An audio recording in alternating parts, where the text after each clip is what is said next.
Hi everyone, and welcome to today's webinar on Annual Fund. I'm Lana Buseman from the marketing team here at GG&A, and we're very excited for you to join us today. Before we begin, I want to go over some technical details. We ask that if you can, please log into WebEx before dialing in. Once you launch the webinar, a window will appear on your screen similar to what you're seeing on the current slide. Use the number provided and follow the instructions in the window. That will allow us to be able to associate your phone with your name. During the session, your phone will be muted. If you have any questions, you can ask a question or comment by typing it in the chat panel on the bottom right side of the screen. See the picture on the chat panel on the slide. Please notice that we ask you to direct your question to all panelists so that Daniel, Fanny, and I can see it and field the question. Any questions that we aren't able to get to during the session will be answered as part of the follow-up transcript that we'll email out to all registrants. We'll be asking some yes or no questions during the session. To answer, click on the feedback icon next to the raise your hand button to select your answer. You can see the feedback icon on the screen here. I'm going to ask a test question right now to make sure everyone is clear on how to use this feature. Please use the yes or no features now to answer the question, are you looking forward to summer?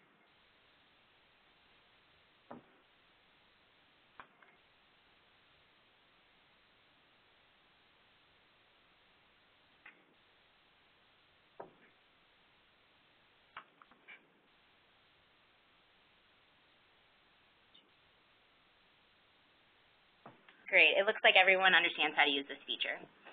At the end of the session, we're going to ask everyone to take a 1-minute survey to let you know what you thought of the webinar, so please stick around for that. Following the session, we'll send out a link of the recording to today's webinar and a transcript of any answers to the questions we didn't get to during the session. If at any point during the webinar you're experiencing any technical difficulties, please email me at lbuseman@grensclear.com or call our meeting provider WebEx directly at 866-229-3239. That's 866-229-3239. And with that, I'd like to introduce Daniel Sachs and Fanny Chufeng. Hi, everybody, and thank you all for taking a little bit of time out of your days to join us. My name is Daniel Sachs. I am a consultant in the Analytics Division here at GG&A. I'm happy to be joined by my colleague, Fanny. Hi, I'm Fanny Chufeng. I'm a consultant on the Alumni Relations side of GG&A, and we're both delighted to be here with you. So we won't take up too much time, and we'll just jump right into the discussion today. So I'll turn it back over to Daniel. Sure, thanks, Fanny. So many of you have participated in GG&A webinars before, and we often conduct these webinars to speak in a general sort of educational context about the nonprofit fundraising landscape. We're certainly going to touch on some broader themes that we see evolving in the industry, especially toward the end of this webinar. But the bulk of this session is actually going to be focused on a GG&A specific approach to one particular aspect of fundraising. On a related note, many of the case studies we'll be talking about during the webinar refer to higher education settings, but can be applied certainly more generally to just about any type of organization, be it membership-based organizations, hospital settings, independent schools, etc. I wanted to start by just talking a little bit about GG&A and who we are, for those of you who may be unfamiliar with us. We're a global philanthropic management consulting firm. The firm's been around a little over 50 years. I'm talking to you today from Chicago. We also have an office in London. We're currently providing counsel to 30 of the $61 billion campaigns in progress, and we provided support to 52 of those institutions in the past. We pioneered WellScreen in '86. The analytics division where I sit is built largely around the DonorScape wealth screening tool, which we launched in 2004 as the first web-based tool of its kind. And just this past February, we launched an entirely new version of that tool. And over the course of that time, we've screened close to 200 million records for over 2,000 organizations of various types and locations. So what we're going to talk about today is the annual fund specifically. GG&A did a survey earlier this year, in which we asked our clients and prospective clients what service area they'd be most interested to hear more about from us. And the annual fund came back as the overwhelming favorite to that survey. So we're excited to be talking to you about it today. To set the stage a bit, when we talk about the annual fund from a functional perspective, we're talking about the mechanism by which nonprofit organizations, solicit unrestricted gifts typically on a yearly basis to support their general operations. So this is often independent of capital campaigns and major or planned giving programs, and typically focuses on gifts under $1,000 and helps cover an organization's day-to-day operating expenses. In reality, in practice, the annual fund's a whole lot more than that. It promotes donor loyalty, allows donors to feel involved and that he or she is playing a role in your organization's mission. It keeps constituents informed by acting as a touch point for the broader constituency with whom you likely don't have the resources to speak to in a one-on-one manner. And lastly, but certainly not least importantly, it's a stepping stone for major and planned giving. The average $1 million gift in the United States is preceded by 13 smaller gifts, and the first gift is typically under $250. So many of your major and planned giving prospects are going to start in the annual fund, but it takes a strong annual fund program to successfully cultivate those folks up that ladder. And the how we have listed here are the four most common vehicles with which we see the annual fund operate, that being direct mail programs, phone solicitations, online solicitations, and events. I'm going to pause here to keep you all on your toes with a quick poll just to get a sense from the group. Lana's posted up a poll now just to get a sense from you, which of these do you see as the most important to your annual fund program? And I'll pause for just a minute while we get some answers in.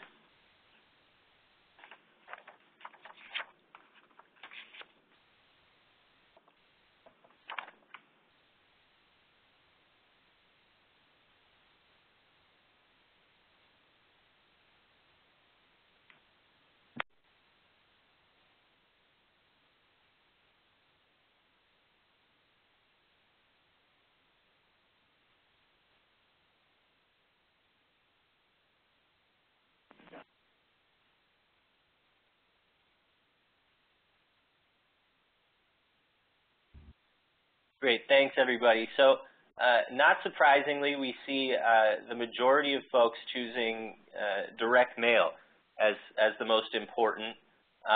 Phone solicitations coming in second, online and events at the bottom of the barrel there.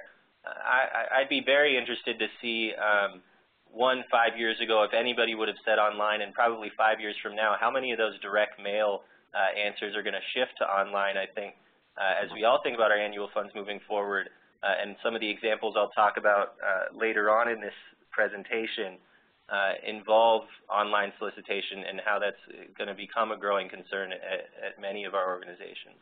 But thank you for all that.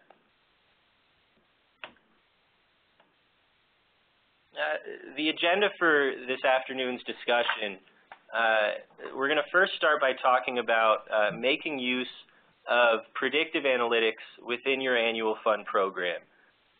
What we're planning on talking about overall today are the ways in which we can use data to identify and better target new annual fund donors, as well as further cultivating and upgrading existing annual fund donors, where the predictive analytics come in are usually most useful in upgrading existing annual fund donors. As I'm sure many of you know, the annual fund is a very reactive process from the donor's perspective. Our annual fund donors are likely to give what they're asked to give, those of whom who will give anything. So the predictive modeling we do at GG&A attempts to ensure that you're asking at the right level to maximize return. The next thing we'll talk about is demographic segmentation, most useful here in targeting new constituents and or never donors to your organization. The demographic segmentation is factored heavily into our predictive modeling process, but we've also seen it used to great effect as an independent variable, especially for populations for whom there's limited giving or relationship data with your organization. The annual fund and its importance in expanding the major gift pipeline is the next thing we'll touch on as we sort of shift gears into the more general themes in the industry. This idea of leadership annual giving, as most organizations refer to it, to help cultivate annual fund donors up the pipeline toward major gifts, and some interesting things we've seen in data at many of the environments in which we've worked. And lastly, I'm gonna pass it over to Fanny for an evolving trend we've seen in organizations with whom we've worked, where a lot of places are bringing together the annual fund with alumni relations. In the past, we've certainly seen almost a combative environment between the two as they sort of fight for membership dues versus the annual fund. But we're seeing a lot of places do very interesting and successful things in bringing both those shops together toward a common goal. So to start on predictive modeling, specifically with how GG&A approaches predictive modeling using the DonorScape wealth screening tool as a base, predictive modeling often acts as the second step in a two-step process for us, the first being wealth screening, which I'm sure many of you are familiar with, is basically the process of taking your constituent records and finding what we can on the public record from a wealth standpoint, looking for assets like real estate and stock, political contributions, things that help us to essentially rank your constituency by their capacity to make a gift to any organization. Predictive modeling is sort of the next phase of that, where we start to look at philanthropic inclination and affinity specifically to your organization. And with that, we provide you with a number of codes, the major giving code, the planned giving code, and the annual giving code. The annual giving code, of course, is the one we're going to spend most of the time today talking about. Some of the ways that we build these models, which are unique to every organization, but looking for things like those that are listed here, recency and frequency of giving to your organization. So as I'm sure is not a surprise to anybody, the greatest predictor of future giving is going to be past giving. We also look at relationship factors and participation factors unique to your organization. So that may be volunteer activity or event attendance. To the extent that you've tracked data, we're likely to find a use for it. And age and other demographic factors that we've seen in screening close to 200 million records have been proven indicators of philanthropic activity. So to dive a bit into that annual giving rating I mentioned when we talk about predictive modeling for the annual fund, if you look on the bottom left of the screen, you can see our annual fund ratings. These are the 1 through 6 ratings and the correlating dollar range. The dollar range here is different from that of a simple capacity assessment in that we're using our predictive model to build these ratings, meaning that when we rate somebody a 2 at the $2,500 level, for example, we're not just saying they could give $2,500 away. We're saying that this is an individual who, based on past behavior and demographic assessments, is likely to give $2,500 to your organization. So we get to that rating with sort of a two-step process. The first is to identify a prospect's current annual giving level based on his or her largest single gift to your organization. The next is using that demographic data and lifetime giving history and relationship and affiliation data that we've built the model with, we suggest whether or not that person should be upgraded to the next level. This model is purposefully conservative in that in order for an individual to be rated a 2, for example, at the $2,500 level, they have to have given a one-time gift at some point to your organization of at least $1,000 or the level 1 before. I'm going to pause for just a second and ask one more question. Again, got to keep you all on your toes. How many of you are currently using predictive modeling in your annual fund, just out of curiosity? And you can use those yes, no icons on your screen to answer. We'd love to get a sense. So again, I'll pause for just a minute as we collect those responses.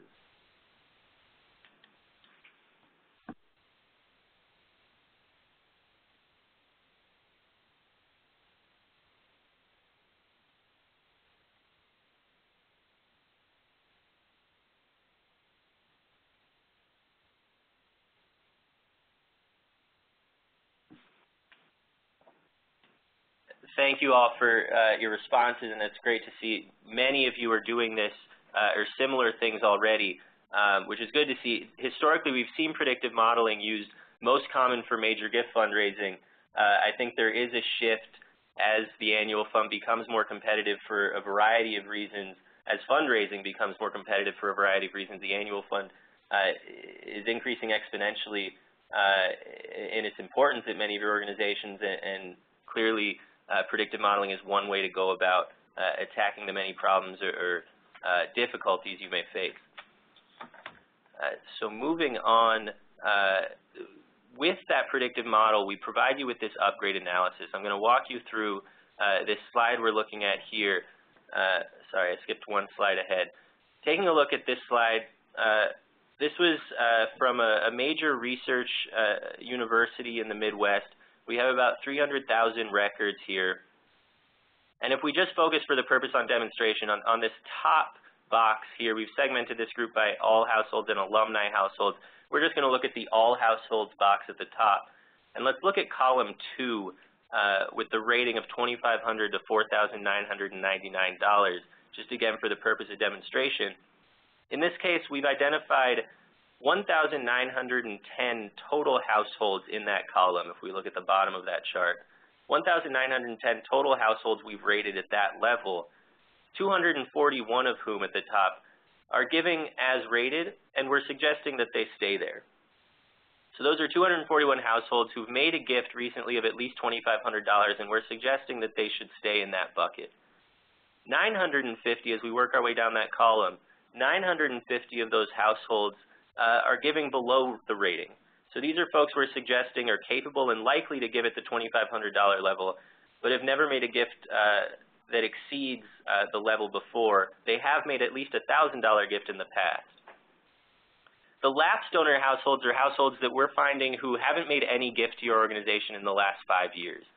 So we assume you're going to approach this group differently than the average upgrade prospect. And for the purpose of our upgrade analysis, we're going to dismiss those lapsed households. So I want you to remember that 950 households as we look forward to our upgrade analysis on the next slide. If we go back to column 2 on this slide, our 950 households are there again. And this is one of the more prescriptive slides we tend to give back in one of these annual fund predictive modeling engagements, in that we do some projections here for you. Basically, that 950 households who we're saying are likely to give at the $2,500 level but haven't done so yet, likely because they haven't been asked to do so. The average recent largest gift among that group, meaning the average gift in the last 5 years, happens to be exactly $1,000. The fact that that's such a round number is purely coincidental. But again, these are folks who are engaged in the organization. And then we do some projections here. In this case, we're saying if 10% of those 950 upgrade candidates were successfully upgraded to the low level, the $2,500 level in that range, the net yield in this case, again, we're on column 2 here, the net yield in that case would be $142,500, just among that small population. So if 95 prospects were upgraded to the level we suggest, that would be the annual yield for this particular organization. If we scroll all the way to the right, next to that $142,500, to that peach box on the far right column, you can see that if we were to upgrade 10% of all upgrade candidates we've identified through this model, the net yield in this case would be $818,000 roughly. So by no means an insignificant sum, especially when you think about annual dollars. And that number, relative to your client, to your environment, is almost always a number that is significant. The next 2 columns are just a more aggressive projection. We suggest 25% upgrades rather than 10, and you can see the yield there as well.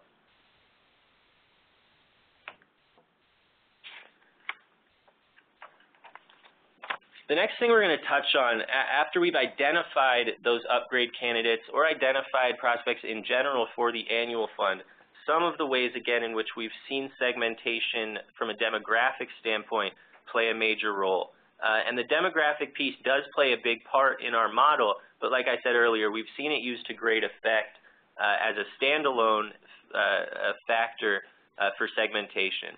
So the first demographic segmentation tool I'm going to touch on is PRISM segmentation. Many of you may be familiar with PRISM. For those of you who aren't, it's a segmentation tool. It was created by a company called Claritas and owned by Nielsen, the folks who do the TV ratings. It's essentially a way in which every U.S. household is divided into 66 demographically and behaviorally distinct segments. It's used most commonly in for-profit marketing environments. One of the examples that tends to resonate with everybody when I say it that when you go to the airport and you check in at a kiosk for your flight and you're asked to upgrade to first class, the price that you're asked to upgrade is actually based on your PRISM segment. So they're determining that price point based on what they think they can get from you, from what they know about you from a demographic, consumer behavior standpoint. What we've done at GG+A, similar to a for-profit marketing firm, is identified the most philanthropically inclined among those 66 PRISM segments. You can see the 7 most inclined on the left side here and the names that Claritas has tagged them with. We've also, and I'll touch on this in just a sec, some examples we've seen at client environments, creative ways to use that PRISM data to better target your annual fund prospects. This is an example here of PRISM segment number 1 and a snapshot of the type of data we can return to you on each of your constituents for whom we give you PRISM samples. So upper crust, again, PRISM segment number 1, I'll give you a minute to read this off. But we're getting things like lifestyle traits, the types of magazines these folks tend to buy, the types of cars they drive, their income bracket, age bracket, the education level they often have. Again, this is a demographic breakdown, 66 segments for all U.S. households. So there's obviously some generalities drawn here, which is why it's most effective when we talk about targeting large groups of people for the annual fund. A direct mail program, for example, can be hugely impacted by segmentation based on PRISM. And one of the very creative ways we've seen that used, this here, let me explain what we're looking at briefly. This is taken from a liberal arts liberal arts college in the Midwest.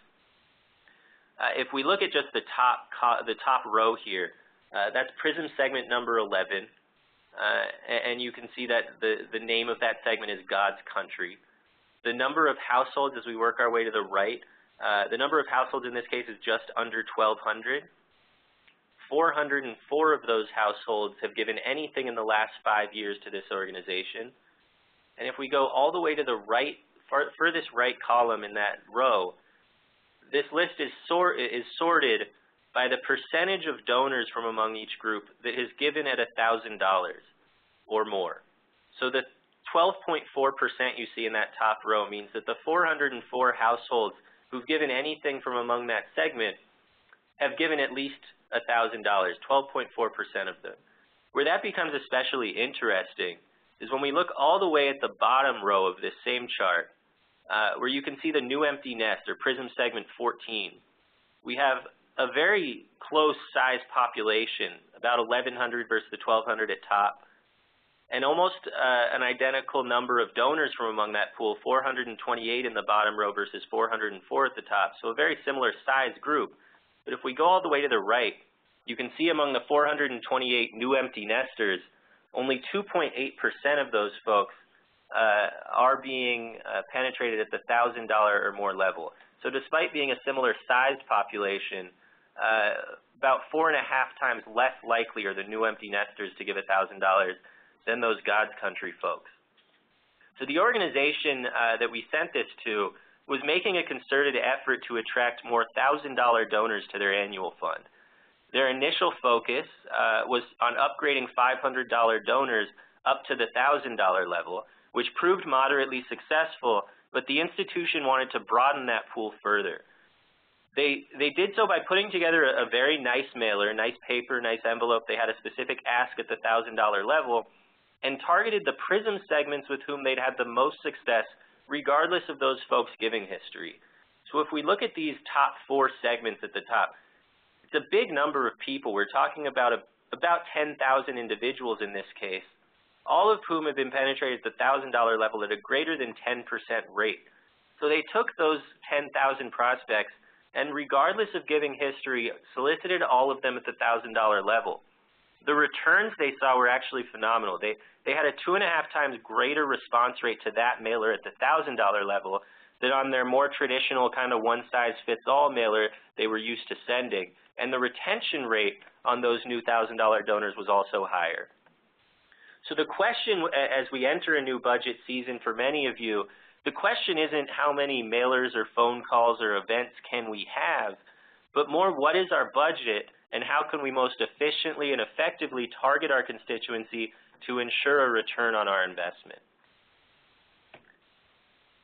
The next slide I'm jumping to here is another creative way we've seen, this is a regional university on the East Coast, we've seen another place use the PRISM segmentation to great effect. What we're looking at here, the top labels on these columns in the percent donors column, we're looking at the percent of among each segment, the percent of donors who've given through each of these 4 most common giving vehicles to the annual fund. So we have mail, phone, online, and events. You can see 65% of the upper clusters have given through mail, 32% over the phone, 2.08% online, and under 1% to events. The index columns to the right of that are basically measuring the likelihood that this PRISM segment is likely to give via this vehicle relative to the population as a whole. So an index of over 100 is saying that a certain group is more likely than the whole to give via that giving vehicle. Now this institution, this university, was hoping to grow its online presence. So rather than sending a one-size-fits-all solicitation, or rather than doing that without much direction, they built a chart like this and assessed who among their population were they most likely to give via online vehicles. And if we look down the online column in the index, we're looking for the biggest numbers we can find. So young Digerati, for example, 264 means they're over 2.5 times more likely to give online than the average among the population. All the way down Bohemian Mix, PRISM segment 16, almost 2.5 times as well. That type of analysis is what they did to more efficiently target folks for online involvement, and they saw their online community grow pretty rapidly as a result. Some of the other interesting things to point out on this slide, if we look at the event column, you see some of the biggest numbers in the event column indicating, for example, Big Fish Small Pond, PRISM segment number 9, almost 3.5 times more likely than the average to give via events. New Empty Nesters, PRISM segment 14, similar, 2.5 times more likely. What you notice about all these segments, and if you have the PRISM snapshot we looked at before, what you notice about each of these segments is they tend to be older. So what this organization did, rather than trying to please the masses with their event schedule, was to try to build events that best connected with the folks who had already shown that their philanthropic inclination led them most to give through the events. Again, just an example of another creative way we've seen PRISM put to use. PRISM, again, one way in which we use demographic segmentation. Another vendor we use for that type of information or similar information is called Acxiom. Acxiom is the largest data aggregator in the country.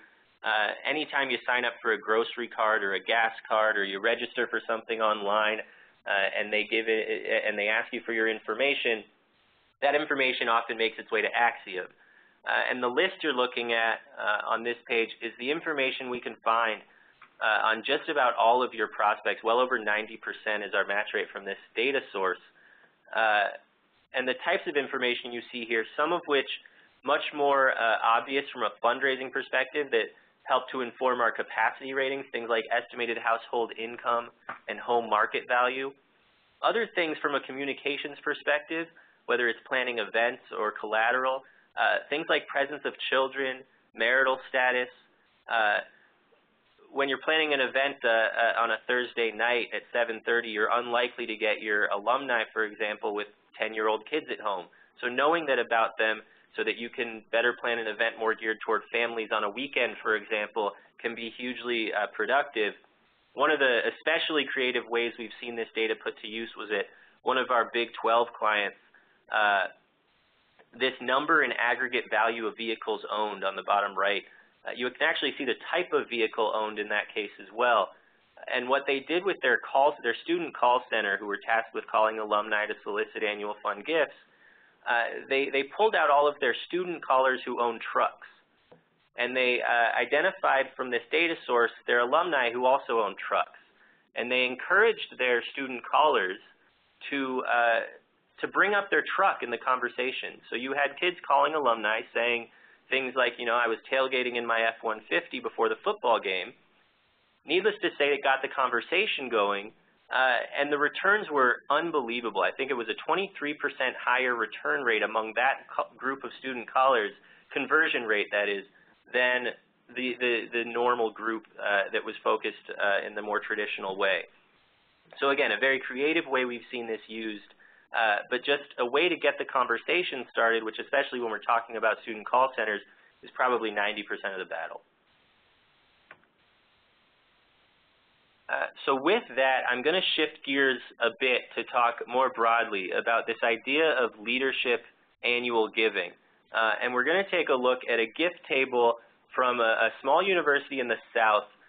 It's a smaller constituency than others we've looked at, but the message is very much similar across the board in places we go to.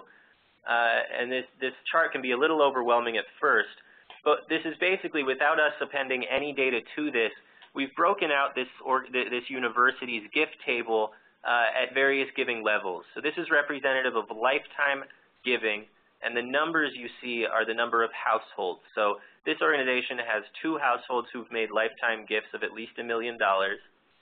As we scroll over, we can see the cumulative number. So as we go down, the 7 here is the 7 in the cumulative number column is representative of the 5 and 2 from 500,000 and $1 million. What I want to focus on in this slide, though, is that red box in the middle. And you can see when we go from the $25,000 to $50,000 range, where there's 51 total households, we jump more than twofold when we get down to the $10,000 to $25,000 range. And total, you can see very big numbers relative to the size of this constituency in that red bucket. The reason that group's highlighted is because we often see this big jump at many client environments in which we work, and there's a pretty clear reason for why. Major gift staff is typically focused on giving over $100,000, in many cases perhaps over 50 or over 25, depending on the size of your shop. Whereas the annual fund is often focused on $1,000 gifts or less, and you have this big group of people in the middle who don't necessarily warrant the time of a major gift officer, but they don't respond so well to the more generic mailers we may send to the broader constituency. So the question becomes, how do we approach that group, who in a lot of cases are our best prospects down the line for major gifts? The answer, there's kind of 2 different ways to approach this, and there's certainly more than that I'm sure you could all think of. One way is to do a more targeted and sophisticated appeal rather than the traditional appeals you may do via the traditional channels. So talking about mail or phone or events or online solicitation, it may be as simple as planning events that are targeting this group of people to make sure that they feel involved and that they're being cultivated to the extent that resources allow. The other approach that we see in a lot of places is staffing. So where possible, and this isn't possible at all places, we certainly understand, but devoting staff specifically to leadership annual giving them a portfolio of prospects to actually manage, where the expectation is certainly different than major gift staff, in that the expectation may be 1 ask per visit rather than, say, 7 visits per ask in the major gift side. But managing that population to the extent resources allow is hugely important in developing the pipeline as leadership annual giving is soon to become major gift prospects. Before I turn it over to Fanny, I'm just going to ask one more poll question to get you all, see where we all are. But for those of you who've done similar breakouts of your giving tables, I'm curious to know how many of you have seen a similar bump in that middle tier, where if you've noticed a gap between annual fund and major gift fundraising, where there seems to be, I won't call it a black hole, but basically an untapped group or an underperforming group. So if you wouldn't mind clicking either that check mark or the X on your screen, let us know whether you've seen that as well.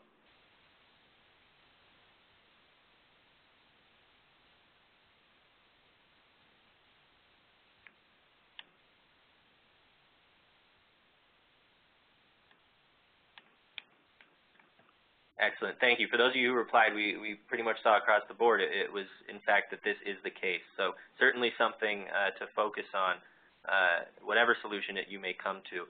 I'm going to turn it over now to Fanny, who's going to talk again about this evolving trend we've seen in the industry, being alumni relations and the annual fund sort of coming together, and more broadly about alumni relations in general and how it relates to what we've talked about so far today. Great, Daniel, thanks so much. And hello again to everybody, and thank you again for joining us today. I hope that what you've heard from Daniel has not only been informative, but really thought-provoking as well. I'm saying this because much of what Daniel talked about with regards to analytics and predictive modeling and the annual fund really parallels to what I'm going to speak to you briefly about, which is engagement metrics and alumni relations. What I'm hoping to show today is really how the two processes are very similar and why there's a good cause to bring the two together under one roof. But before we get started, I do have another quick question to ask the group. How many in the call today actually have an integrated alumni relations annual fund program currently? In other words, everything is under one house and not two separate departments. If you could use your yes or no buttons, I'd love to just kind of get a sense of who's on the call and what type of departments you have.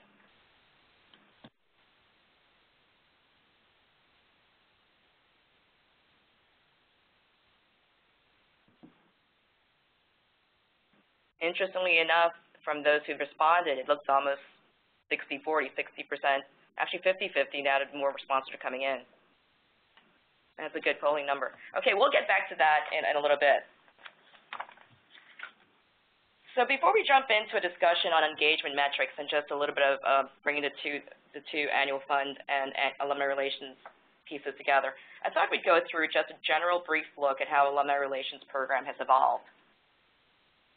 So if you look at the basis of more of how we all kind of get together, organizing by classes and coming back to campus for reunions has really been the basis of traditional alumni relations programs. It's really where the history of it all started.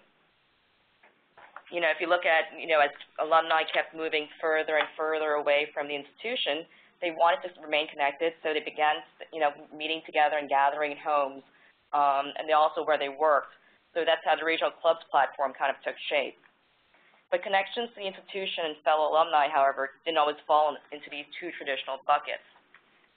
Alumni relations officers were starting to notice that alumni were actually getting together around different things, stuff like their ethnicity, performing arts groups, fraternities, sororities, professional affiliations, athletics teams, college houses, and the list tends to go on and on and on. I think alumni were looking for ways to connect, and when you think about where you spend most of your time during your 3, 4, 5, 6 years at colleges, you can be on a floor in a particular group.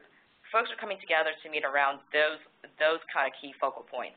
So the result, alumni relations offices had a new way to engage alumni through these, what we were calling now affinity groups. But as time moved on, these things don't sit still, and two new groups emerged. You have the young alumni group and the students group. Students represent the future alumni, so alumni relations programs really in the last few years have really embraced this whole population and really understood the benefits of having a very captive audience to educate. So you've got this group that's not going anywhere, getting them, your future alumni, your future kind of customer base. So here was a chance to really educate them and teach them to be good alumni. So what they were doing was educating them and graduating an alumni population that was more engaged as both volunteers and hopefully donors. Now, most alumni relations programs today look like this, give or take a couple of the categories, but for the most part, you probably have either all of these layers, they may be called something different, or you may be working on them or adding them depending on the size of your institution.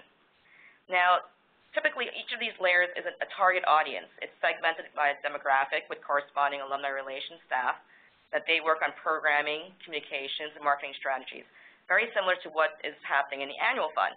And it's all towards that common goal of building engagement. Again, it's about the participation, the volunteering, or the donating part. But what do we know? How do we know if we're successful at what we're doing, especially within alumni relations? Are we just counting heads?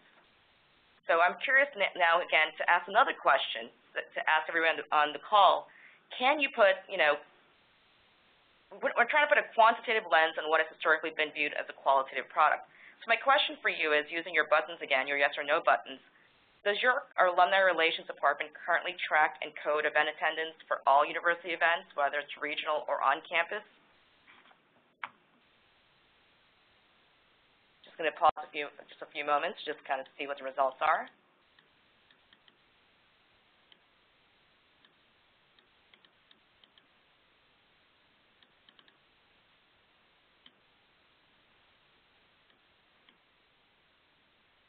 Great. Thank you so much for responding. Based on the feedback we've gotten and the responses you've submitted, it looks as actually a good portion of you are tracking event attendance, which is always the first step in finding out how you're doing. So I had asked a question earlier, can you put a quantitative lens on what has historically been viewed as a qualitative product? Well, at GG&A, we do believe you can do so, and by doing so, I think you'll have a more efficient product as a result. So many of us use attendance as a way to measure if our events are successful. But yet, can we really be sure that event attendance is the correct barometer? For example, if you take an event that has a very high attendance, does that mean your alumni are engaged? I guess it would depend heavily on what you consider as engagement. It might actually be that you have a high attendance but not very engaged alumni. For example, you host a happy hour, for example, and you get a great turnout. You've exceeded kind of what you're thinking you're going to get. Feedback is positive. It's everyone's happy. Everyone had a great time. It's deemed a success. But how many of those people do you really know have actually turned into a volunteer, has actually given? Have you been able to measure and track the behavior of these alumni? And what was the cost involved in having just what we deemed a successful event by just counting heads versus a successful event that actually turned alumni who may have never attended an event before, or never given before, or never volunteered before into one of those activities? Basically, how do you measure happy alumni?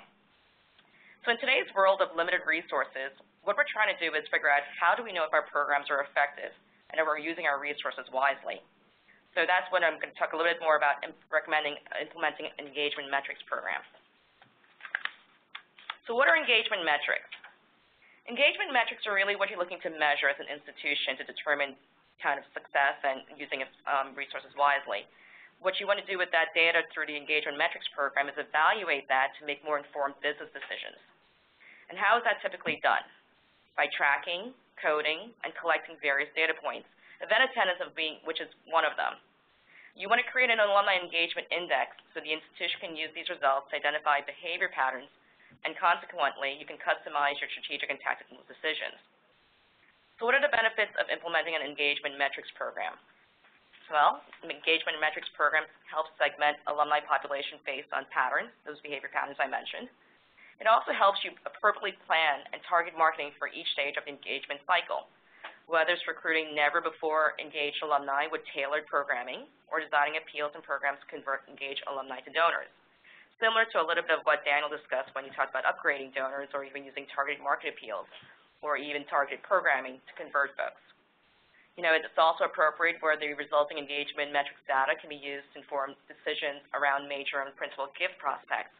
In many instances, the engagement metrics data can help identify prospects or help identify strategies around how to move that prospect from one level to another. It also, as I mentioned before, helps identify programs specifically that are going to target a particular group, whether it's identified by PRISM or any of the other groups that Daniel mentioned, but even within alumni relations on making programs more effective. It also opens up the opportunity for much more collaborative partnerships with other university areas, so you can really drill down. So for example, if you had a group that was identified as a professional networking group, perhaps within the business school, you can work with the business school in identifying their donors or people who are prospects and moving them forward with a particular targeted event. So there are great opportunities and great benefits for having an engagement metrics program. So what is the connection between alumni engagement and alumni giving? Here are some things we do know. We do know that with an engagement metrics program, we know there is definitely a connection between engagement and giving. So we do know there's a positive correlation. There is a return on investment, but the return on investment with engagement metrics is really kind of a long-term commitment. You may not see the effect right away, but we do know that that correlation is there. If you jump to the second bullet, we notice that with volunteers, you know, when we look at the volunteer level, we know that volunteers give at 10 times the rate of non-volunteers. So engagement metrics can help identify programs and tactics that move event attendees to a volunteer status and hopefully eventually to donor status. And for alumni relations and annual fund, I know Daniel already mentioned this use of technology today and social media. They're really key vehicles for engagement and giving. So again, what is that connection between annual fund and alumni relations? Well, for what we've seen is the audience for both is typically all alumni, and there is a synergy to using analytics, as Daniel described, and engagement metrics to yield a collaborative, targeted marketing, communication, cultivation, and programming strategies. You know, Daniel had brought up a good point earlier when we're looking at the same audience when annual fund is looking to obviously get donors in, and sometimes not every institution that has, but institutions have dues programs, you're competing for the same person, the same dollar almost. And in some ways, you don't want to have that competition. So looking to bring things under one umbrella and using collaborative techniques would kind of accomplish the same goal. You're getting engagement all along the engagement cycle. So really, it's about moving them along the participation, volunteering, and giving cycle. If you use it together, analytics and engagement metrics, institutions can be more strategic when it comes to budgeting for programs and resources, especially in these times of limited resources. So that's why it makes a good case for annual fund and alumni relations to be under one umbrella. Now, some schools already have this model. Some of you are on the call. Some examples include MIT, University of Chicago, Arcadia University, Ohio State, to name a few. Now, there are many factors, though, that play in the decision of bringing both under one umbrella, from the institutional culture to the organizational structure. So it's something to definitely be explored if you're looking to go down that route. But the one thing I do want to leave with you today is whether your institution is already an integrated alumni relations and annual fund model, or whether you're considering it, or whether you're going to stay independent of each other. A first step to really consider is adding an analytics and/or engagement metrics component if you already don't have one. It is an investment and will see returns, both on the annual fund end and the alumni relations side. From the alumni relations side, we are seeing a trend among alumni relations programs that adding a metrics component to the structure will really make for a modern-day alumni relations program. And that's my portion of it. Thank you all for listening. I'm going to kind of leave it open up for questions. You have some time for some questions, or Lana?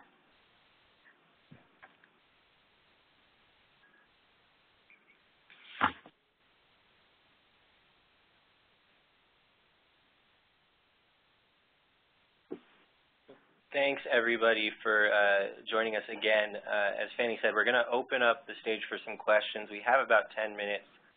If any of you do have questions, please enter them via the Q&A function, or the chat function, rather. I'm sorry, the chat function on the right side of your screen, and we would be happy to answer them as they come in.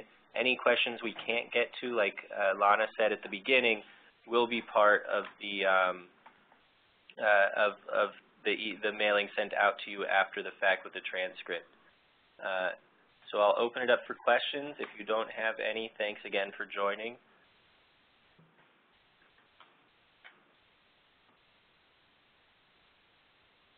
And if before you leave, if you do not have any questions, you could please go to the polling section on the webinar on the right. We would love to get your feedback on how you found today's webinar.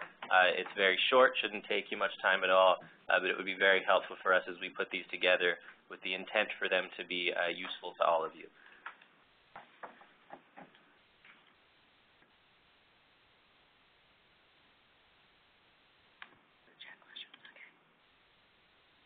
On page 18.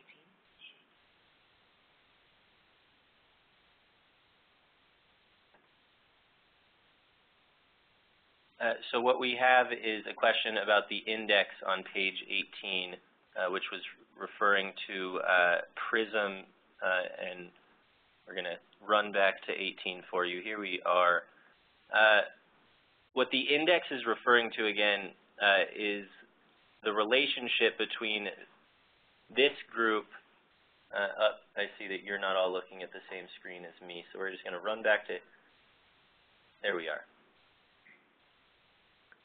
The index is referring to the relationship between this giving vehicle and the segment that we're focusing on versus the group as a whole.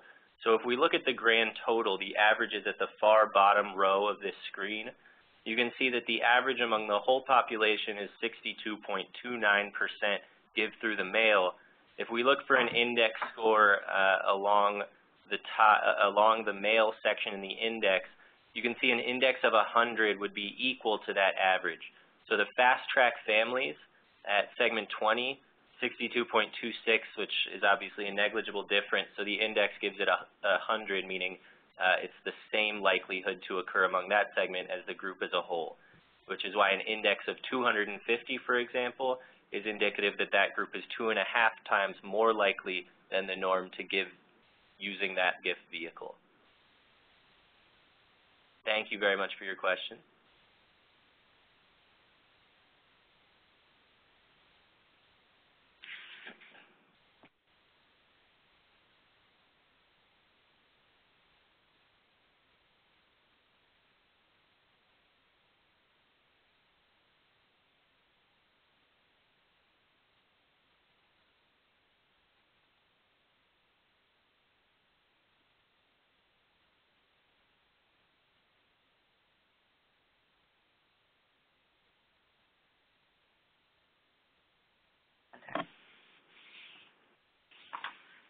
We're not getting any more questions currently. If you do have questions after reviewing the slides we send you or anything you'd like to speak with us further about, our contact information is up on the screen here. You can feel free to shoot us an email. Fanny and I, Daniel, would be happy to respond.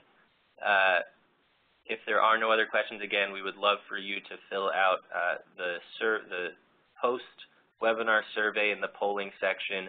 And thank you all again very much for your time. We'll leave it open for questions for the next few minutes.